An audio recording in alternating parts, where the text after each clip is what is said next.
Muito obrigada, Marina. Abrimos agora, então, para o nosso espaço de diálogo. Se alguém tiver alguma pergunta.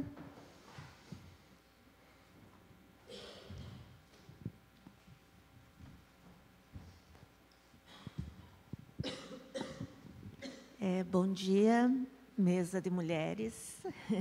É muito bom a gente ver também as mulheres nos representando. Eu queria fazer uma consideração para cada uma de vocês.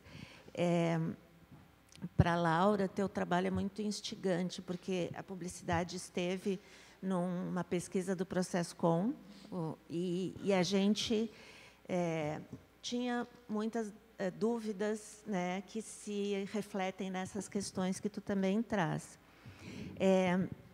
O que eu queria pensar contigo é que, se a publicidade ela é parte de uma cultura, de um âmbito social, e, ao mesmo tempo, ligada a esse neoliberalismo que a gente vive, a mudança da publicidade está conectada intrinsecamente às transformações do social e do cultural.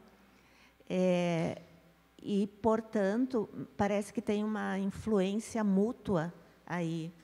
A publicidade, às vezes, faz alguns tensionamentos, não é bem vista por algumas partes, aí se recompõe.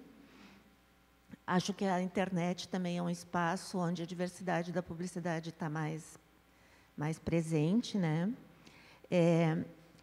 E uma coisa que eu queria que tu me opinasse sobre isso é que, se não está na hora da gente superar essa questão de se a publicidade ou as organizações se apropriam de elementos minoritários e sociais para vender, né? Porque elas se apropriam, é óbvio, desde sempre, como tu mostrou naquela peça publicitária mais antiga. Mas talvez a questão seja muito mais como elas fazem isso e o que elas produzem, né? Que textos culturais, ou, enfim, que sentidos elas produzem a partir dali. Para a Thabita, talvez eu não tenha prestado atenção suficiente se tu analisou mídia argentina também. Porque eu fiquei pensando que essa integração, não só o modo como o Brasil representa o outro lado, mas como o outro lado representa o Brasil. E também me parece que essa integração, conforme tu mostrou ali naquela matéria, não depende só da mídia, né? Depende também desse sistema cultural que está ali na fronteira e que talvez não seja tanto como a gente vê, mas como eles se sentem em relação, não sei se de oposição ou de parceria, ou, né? Claro que isso é um outro trabalho, mas, obviamente, me instigou a te perguntar. E, para a Marina, o teu mapa, a tua cartografia, mostra exatamente, quando tu fala, já não é mais assim. A cartografia é um mapa dinâmico, um mapa em movimento. Então, difícil de representar, eu não sei dizer como é isso, mas mostra exatamente o que é um objeto de pesquisa. Ele é sempre em movimento. A gente tenta tirar ele do fluxo num determinado momento e depois já não é mais. Mas eu acho que mostra bem isso. E, sobre a transmetodologia, no mapa que tu faz da metodologia, parece que a transmetodologia é o ponto de chegada. Me parece um pouco que ela deveria ser o pano de fundo de tudo aquilo que está sendo feito. E, inclusive, gostaria de te perguntar se tu não vê ela mais como método do que como metodologia, já que tu usa ela desde o início para construir o objeto de pesquisa, né? Então, tem essa possibilidade.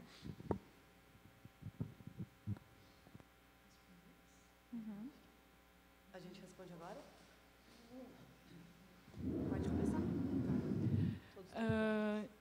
Nise, é muito importante essa questão, porque eu concordo contigo que esses tensionamentos eles sempre existiram, e acho que, com essas configurações, que na tese eu falo um pouco das mudanças dos regimes de interação entre a publicidade e a sociedade, porque dependendo de como a gente coloca, até corre o risco de ser um pouco tecnicista por colocar todo o peso, né? Com a emergência das redes sociais, de todas as dinâmicas culturais que estão atreladas a isso. Mas a gente vê que, no caso da publicidade, até se a gente pensar a expansão da internet, de fato, né, que ainda continua, ainda é um pouco relegado, não é todo mundo que tem acesso, mas com a expansão a gente tem uma possibilidade maior de acesso, mas até até os inícios dos anos 2000, vamos colocar assim, o único espaço dos sujeitos para confrontar a publicidade era o CONAR, que é institucionalmente organizado pelo próprio campo publicitário, que recebe denúncias da sociedade de uma forma privada e que sequer tenha o compromisso de publicar a denúncia na íntegra. Eles só publicam o acórdão, ou seja, a narrativa deles sobre a denúncia, dizendo se concordam ou não com essa denúncia. E isso era o principal canal para as pessoas se manifestarem. E acho que, com essas novas possibilidades de interação, esses tensionamentos eles se amplificam e colocam muito mais na pauta da publicidade. É como se a publicidade tivesse batido com a cara no vidro, assim, tipo, onde foi que erramos que não tínhamos visto até agora. E eu vejo que isso, quando tu falas, não está na hora da gente entender e superar, eu acho que sim. Mas eu acho que tem um movimento acadêmico no sentido de superar essa ideia de que a publicidade, enfim, ela não é legítima como objeto de estudo porque ela é essa face do capitalismo. Acho que isso é o que a publicidade é. Mas eu vejo que ainda existe uma perspectiva denuncista, que ela é bem forte nos estudos. No sentido, parece que sempre um estudo sobre publicidade, ele pode se aprofundar, mas, no final, ele tem que fazer esse resgate, dizer, não, mas a publicidade... Né? Parece que isso sempre é o fim. E acho que, para a gente avançar, de fato, na pesquisa sobre publicidade, a gente precisa entender que esse gênero ele se constitui imbricado essas dinâmicas, que são dinâmicas sociais bem mais amplas que a publicidade, e que, então, a gente precisa entender como esse gênero se configura, para conseguir avançar de fato, né? Acho que é um desafio para quem estuda publicidade conseguir chegar a isso mesmo.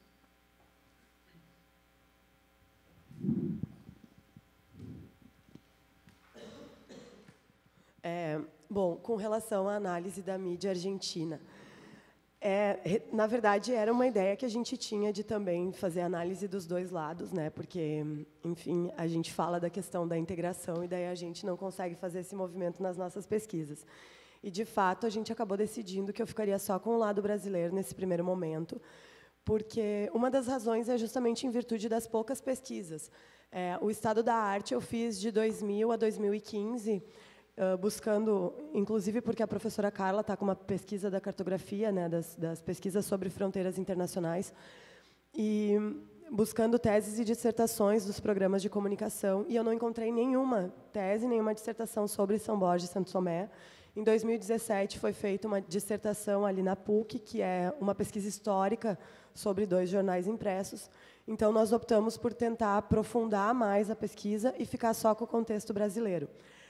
A minha ideia é, na sequência, né, continuar o foco nessa realidade e trabalhar também com o lado argentino.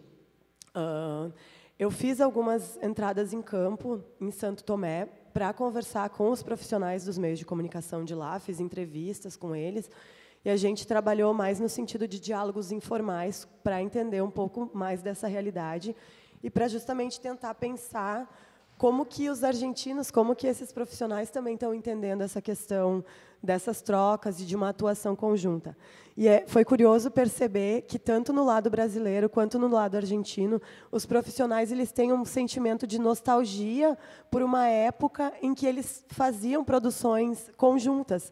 Então, assim, o período todo de luta em busca da construção da ponte foi um período em que os profissionais atuaram de modo conjunto. Havia programas de argentinos e brasileiros nas rádios brasileiras, de argentinos e brasileiros nas rádios argentinas, e eles se ressentem de agora não ter, mas, ao mesmo tempo, parece que não se tem força para construir uma iniciativa que dê conta disso. Então, assim, é muito curioso, porque, de repente, em momentos que eles não tinham tantas tecnologias que auxiliassem, eles conseguiam fazer as coisas acontecer, e agora que eles têm a ponte, que eles têm, de repente, o WhatsApp, que poderiam mandar as mensagens, assim, mesmo que fossem entradas, né, de programetes, eles não estão fazendo essas trocas. Então, a gente percebe que as relações elas oscilam entre uma irmandade, assim, um desejo de integrar, e, ao mesmo tempo, o tensionamento e essa falta de iniciativa, uma resistência a estabelecer aproximações. E, claro, de fato, isso não tem só relação com a mídia, né? Tem a ver com movimentos que são dos atores do lugar e também movimentos que acabam extrapolando, que são práticas e legislações, negociações dos estados, das nações, né? Então, é uma complexidade, é uma realidade muito peculiar, assim, que coloca em relação diferentes aspectos, né, da sociedade, não só da sociedade local, mas do âmbito das decisões, né, no nível dos países, enfim. Eu acho que é mais ou menos isso, mas a minha ideia é continuar trabalhando. E, assim, a questão dos meios também, a partir da lei dos meios, né, na Argentina, a realidade de Santo Tomé é muito diferente da realidade de São Borja. São Borja tem 2 rádios comerciais, que foram essas 2 rádios que foram analisadas. Isso também foi uma coisa que eu acabei não comentando, que elas são, os 3 meios, eles são do mesmo grupo empresarial de comunicação. Então, é natural que essa matriz ela vá se reproduzindo, né, nos 3 meios. E lá em Santo Tomé tem uma profusão de emissoras de rádio e FMs, é uma realidade muito diferente, assim, e o modo como eles produzem também é um modo mais aberto, talvez até mais experimental, digamos assim. Eu cheguei para entrevistar alguns profissionais e daí eles me perguntaram se eu queria entrar ao vivo. Então, foram coisas que eu não encontrei nas rádios brasileiras de São Borja, que são rádios muito mais estruturadas, muito mais fechadas, muito mais comerciais, no sentido de ter, então, ali aquela grade engessada, porque daí tem o anunciante, daí tem o programa, enfim. Acho que era mais ou menos isso. Então, sobre a cartografia, eu fui desafiada na qualificação pelo Jussiano de pensar uma cartografia desses coletivos, a partir dos sujeitos. Só que a cada encontro, dos momentos em que eu pude participar das ações coletivas e das assembleias públicas, por exemplo, do Bloco de Lutas, esses sujeitos eles se modificavam. As organizações se modificavam. E eu não pude ter acesso às comissões por uma questão de que os próprios sujeitos que eu entrevistei, alguns deles me disseram: se tu for para a Assembleia e te apresentares como uma pesquisadora, provavelmente tu vai ser convidada a se retirar, porque ali é um espaço em que eles precisam, por uma questão de proteção, né, de autodefesa, como eles usam, tu não poderia participar, porque não pode gravar, não pode fotografar. Foi em função de uma dessas assembleias públicas que entrou uma pessoa disfarçada, enfim, e um jornalista da RBS, que muitos estão respondendo processo judicial em função disso, né, processo crime. Então, esse processo de autodefesa deles, essas regras que estão instituídas dentro das assembleias públicas, precisa ser respeitado. E aí eles disseram: uma coisa, tu pode vir, a gente vai conversar, né? Mas aí eu achei, por uma questão mesmo assim de segurança deles, não fazer desses sujeitos ou dessas organizações, já que também eram muito fluídas. E aí eu busquei, então, dentro do Facebook, porque ali as informações de alguma forma são públicas, e eu também poderia, então, acompanhar esses fluxos, né? Essas mudanças, assim. Então, mas foi um desafio, porque a cada semestre ou a cada ano isso ia se modificando. E assim como o cenário também, o contexto ia se modificando, os sujeitos iam. Então, foi um desafio que foi me colocado na qualificação e que foi legal, assim, também de conseguir perceber, porque já vinha também de uma própria característica desses coletivos, assim, de ser uma frente de lutas do coletivo de coletivos, o Defesa Pública, em função de ser desarticulado nesse período da pesquisa. Então, no momento ele se desarticula e ele não tem mais encontros presenciais. também era a única forma que eu poderia de ter alguma coisa que me desse essa dimensão dessas relações, dessa rede de redes deles, do Defesa, e que eu pudesse perceber assim essa movimentação, que talvez pudesse se dar também no espaço presencial, nas ruas, e que os sujeitos aí com quem eu pude conversar diziam, pode ser, mas não necessariamente. O espaço da rede é um pouco de espaço diferente do espaço das ruas e dos presenciais, enfim. Mas são pistas, né? Foram pistas, e isso foi bacana mesmo. Eu assumo a transmetodologia como o meu método, e aí de como, na tese, eu vou assumindo isso como meu método e como que eu vou construindo essa pesquisa. Ela não é só uma questão metodológica, mas é uma questão de compreender o fazer a ciência, fazer ciência da comunicação, fazer pesquisa. E é um desafio também conseguir montar um mapa, porque também foi me solicitado isso na qualificação. Porque eu fui fazendo vários movimentos, várias processualidades, e uma das professoras que estava na banca de qualificação, ela disse, tu faz muita coisa, eu não consegui concretizar isso mentalmente, assim, eu preciso de um mapa. Ela me disse, eu preciso de um mapa. Foi um desafio também construir a ideia daquele mapa. Eu hoje já faria ele diferente também, porque eu também entendo que até porque fica muito pequenininho, aparecendo transmetodologia ali embaixo, e eu acho que é uma engrenagem, assim, uma coisa que vai desencadeando vários outros movimentos. Talvez eu fizesse ele circular. Quando eu voltei a olhar para a apresentação, eu fiquei pensando que ele seria diferente. E talvez para uma próxima apresentação, para um outro momento, ele apareça bem diferente, porque, de fato, eu acho que não dá conta daquela forma ali. Mais alguma pergunta? Oi, menina. Muita coisa para pensar, né?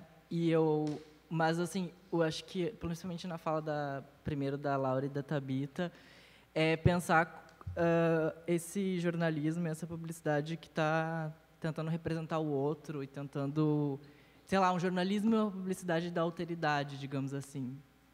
E daí eu fico pensando em como fazer esse jornalismo e essa publicidade em termos de mercado.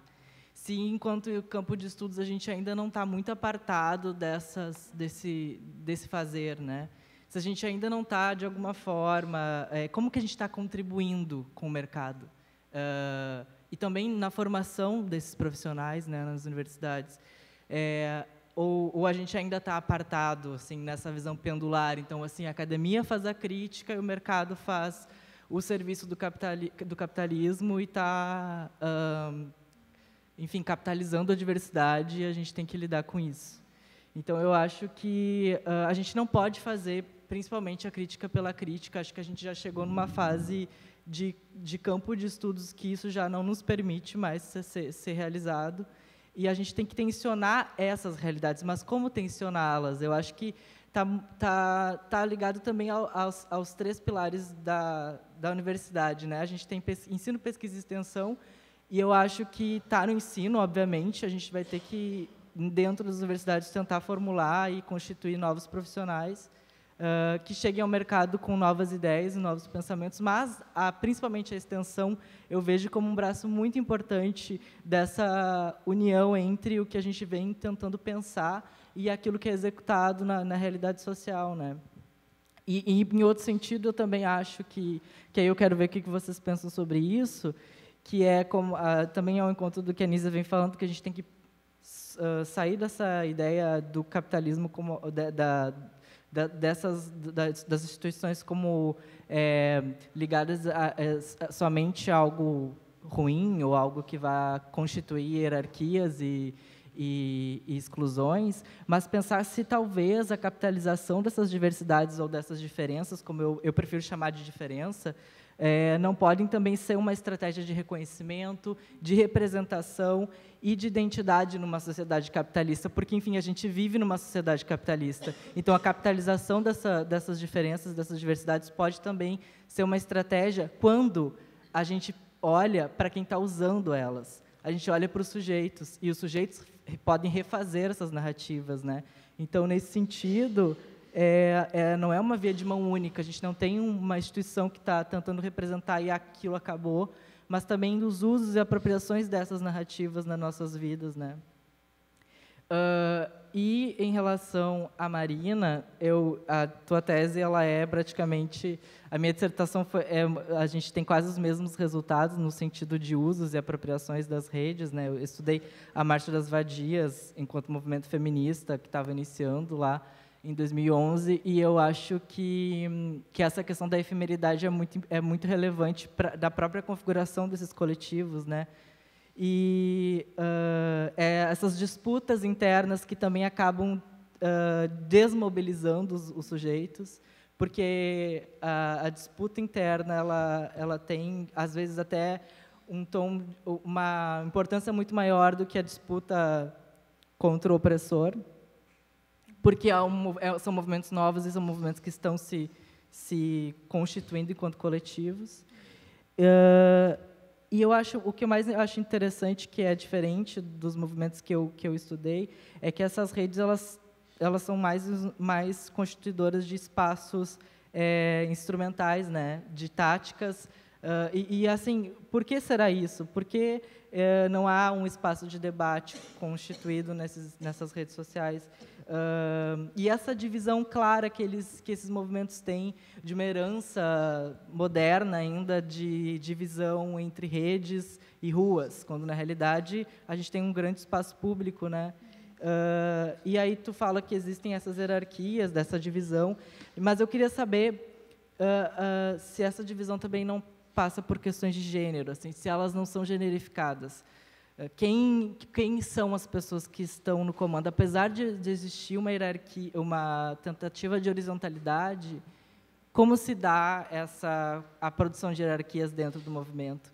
Se talvez essa ótica de divisão e mobilização também não passa por questões generificadas, né? Por gênero, sexualidade, enfim.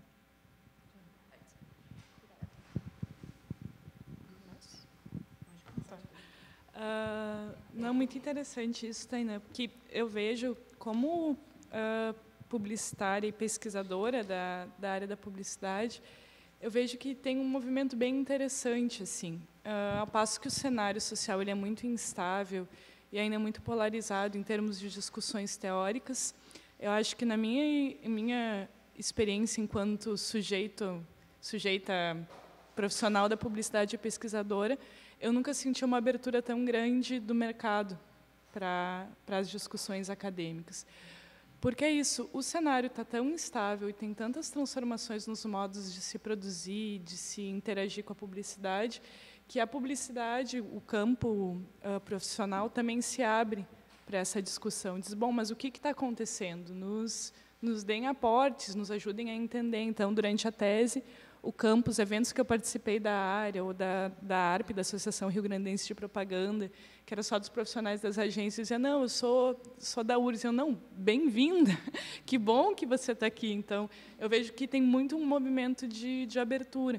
E talvez também seja a questão da gente refletir sobre o nosso papel dentro da pesquisa no âmbito universitário, dentro do que tu colocas do ensino, da pesquisa e da extensão. E também acho que, a partir da minha experiência, a gente tem muito uma postura de, bom, nós estamos pesquisando, o mercado, se decidir que quer nos ouvir, que nos procure, né? Que nos demande. E acho que, talvez, no sentido da postura intelectual que a gente vem construindo, seja porque nós não podemos propor esses fóruns de debate, estimular e tensionar e trazer os profissionais da publicidade, no meu caso, para pensar de uma forma mais direta dentro, enfim, que a publicidade, enquanto um campo, também tem diversas contradições que são né? Somos todos trabalhadores, uns do conhecimento, outros da publicidade, também sempre tem suas contradições enquanto mercado. Então, acho que a gente pode ter uma atuação mais efetiva, inclusive mais protagonista, nesse sentido de ampliar esses fóruns de interlocução. E, em relação a essas superações, eu vejo que, no caso da publicidade, talvez falando do lugar onde eu parto, que é dessa trajetória dos estudos de recepção latino-americanos, acho que a gente precisa mesmo ouvir esses sujeitos, sabe? Porque quando a gente ouve e tenta entender as relações que as pessoas tecem com a publicidade, como que a publicidade faz sentido na vida delas, a gente percebe a dimensão que tem a questão do reconhecimento, que foi no caso da tese, que até uma das características das práticas de contestação que eu coloco é que elas buscam esse reconhecimento, porque realmente esses sujeitos eles buscam, porque quando a gente vai olhar esses discursos sociais que se tensionam entre uma perspectiva progressista que diz não, mas não devemos buscar reconhecimento na publicidade porque a publicidade serve ao capital, ou acadêmica que diz não, mas isso o que desqualifica, a gente anula essa voz. E acho que talvez a nossa entrada, inclusive para legitimar a publicidade de uma forma mais forte como um objeto, seja através desses sujeitos.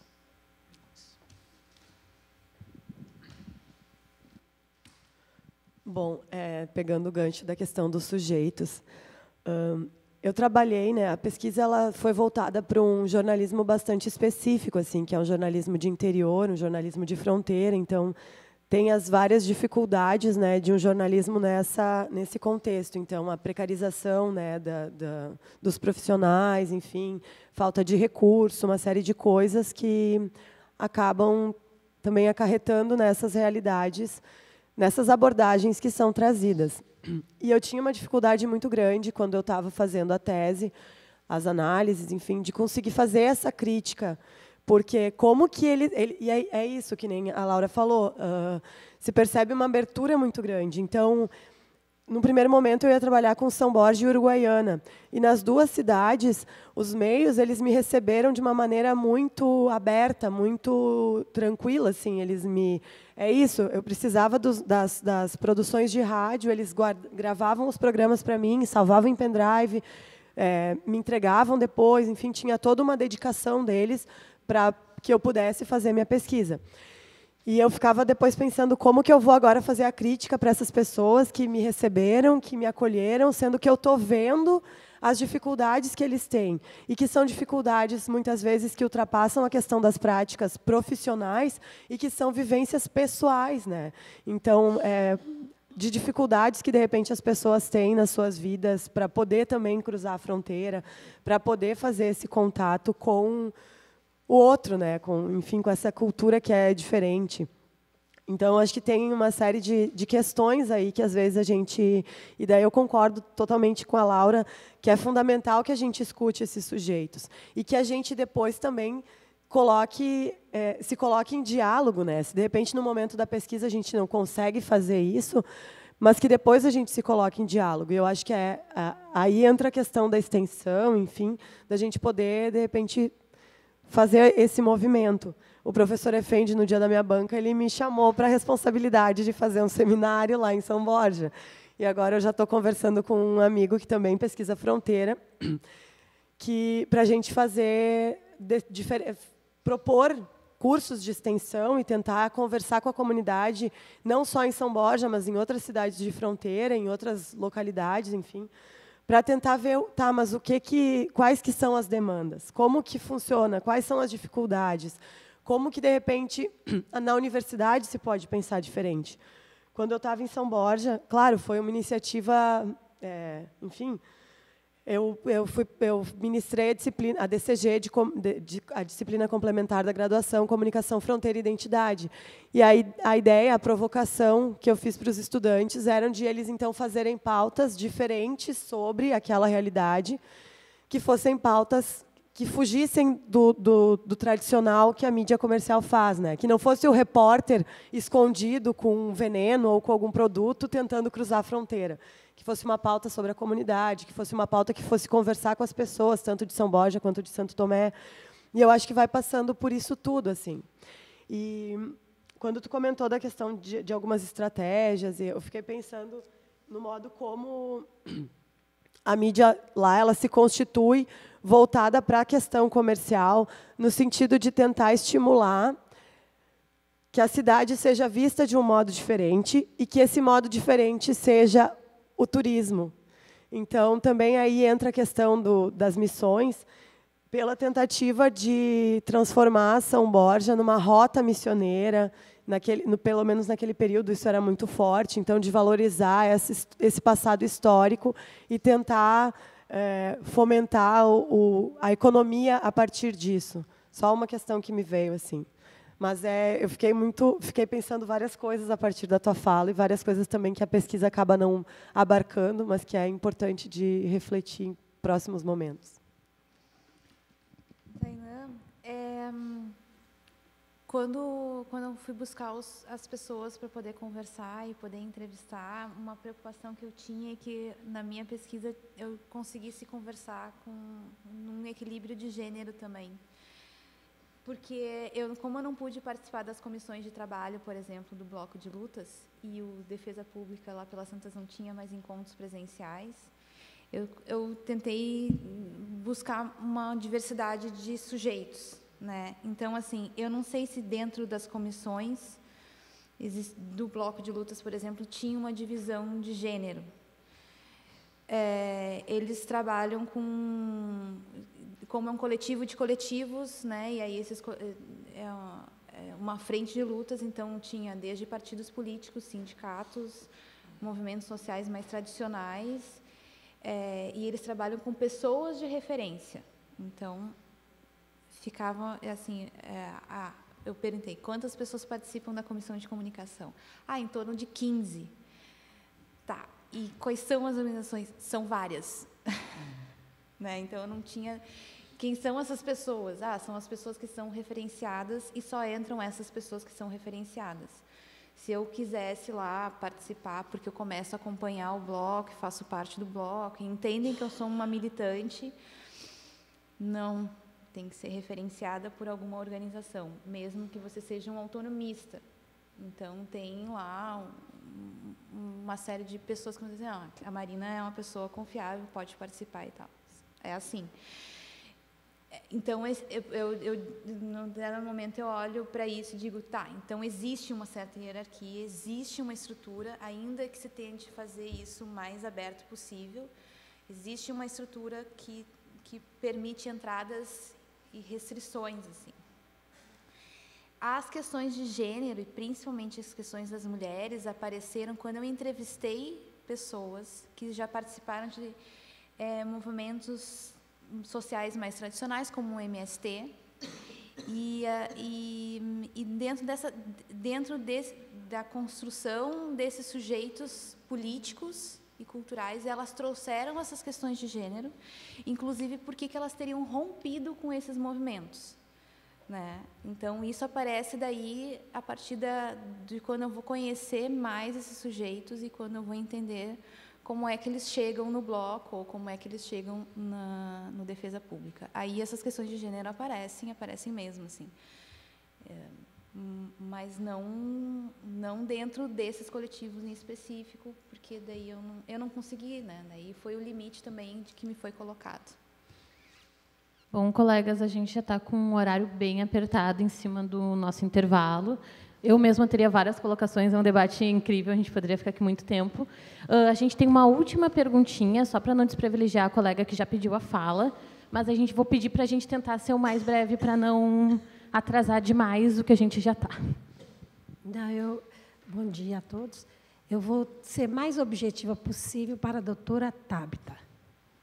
Bem, Tabita, desculpa. Você, nas suas falas, você usou Moscovici com as representações sociais. E uma entrevista, né, um semi-estruturado, eu gostaria de que você pudesse me ajudar, porque eu também trabalho com representações sociais do Moscovici e Rosa Cabecinhas, Portugal. Eu gostaria de saber como que você identificou, se é que foi alvo do seu estudo, o processo de ancoragem nas falas ou nas entrevistas. Você não trabalhou? Eu não entrei nos processos, então não entrei nos conceitos dele. Da ancoragem. Eu não entrei no conceito nem de ancoragem, nem de familiaridade. Eu trabalhei... não. somente com o que está exposto Isso. na informação. Justo. Com a questão da construção mesmo das representações, e daí, então, com a análise de conteúdo para poder... Da Bardan. Enfim, As canetinhas. justo. Então, tá. Então, obrigada. Agradeço. Muito obrigada, colegas. Vamos fazer um esforço para voltar aí às 11 horas para a segunda mesa da manhã.